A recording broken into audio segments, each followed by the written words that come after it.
Former French Prime Minister Francois Fillon has been given a 5-year prison sentence for fraud. He was found guilty of misusing public funds and embezzlement for setting up fake jobs for his wife and their children. She received more than $1 million and has been convicted as an accomplice. Let's get more on this from Natasha Butler, joins us from the courthouse in Paris. And Natasha, so first up, on the verdict itself, was this expected?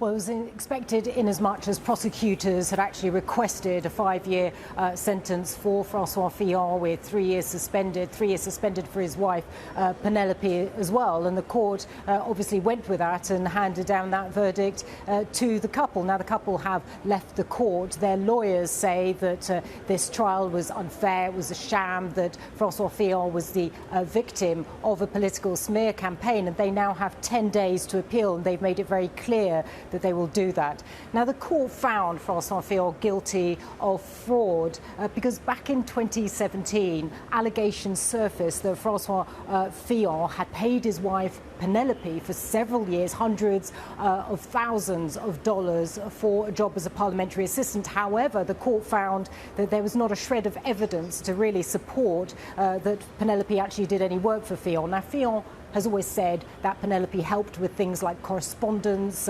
emails for his constituency, and helped correct his speeches. But it seems that the judges here at this Paris court were clearly just not convinced. Yeah, it's a big deal, this, isn't it? The former Prime Minister being found guilty of fraud. Just how significant is this? Any precedent for it?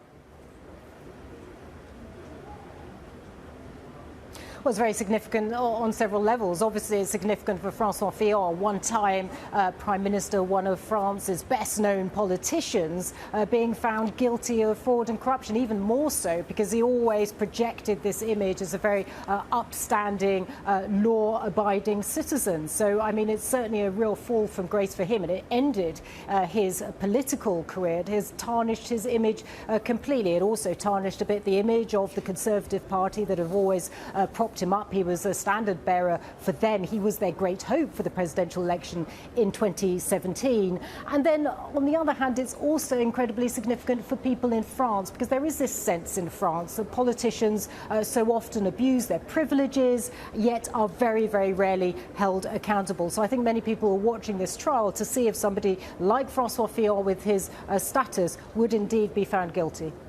Yeah, interesting. All right, Natasha, leave it there for the moment. Thanks very much, Natasha Butler, reporting.